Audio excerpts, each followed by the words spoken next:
السعال. مقدمة. السعال هو استجابة الجسم الطبيعية للمهيجات التي تكون موجودة في الحلق والسبل الهوائية. اختر جواب صح أو خطأ. إجابة صحيحة. عندما يحدث تماس بين الأعصاب الموجودة في الحلق وبين الأجسام المهيجة، فإن هذه الأعصاب ترسل إشارات إلى الدماغ حتى يأمر بالسعال.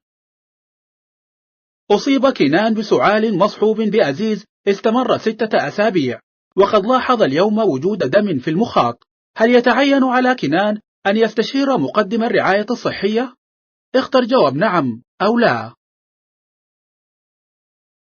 إجابة صحيحة. السعال الذي يستمر عدة أسابيع والذي يسبب خروج مخاط مدمى وأزيزا في الصدر يمكن أن يكون علامة تشير إلى وجود مشكلة صحية خطيرة.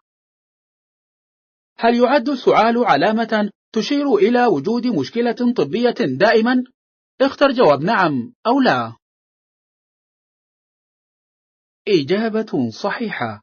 السعال العارض أمر طبيعي، لكن السعال الذي يستمر زمنا طويلا يمكن أن يكون علامة تشير إلى وجود مشكلة صحية. ما الذي يستطيع المرء أن يفعله من أجل تخفيف السعال؟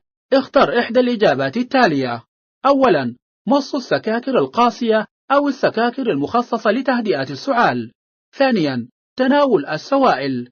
ثالثا، الاستحمام بماء ساخن من أجل ترطيب الهواء. رابعا، كل ما سبق.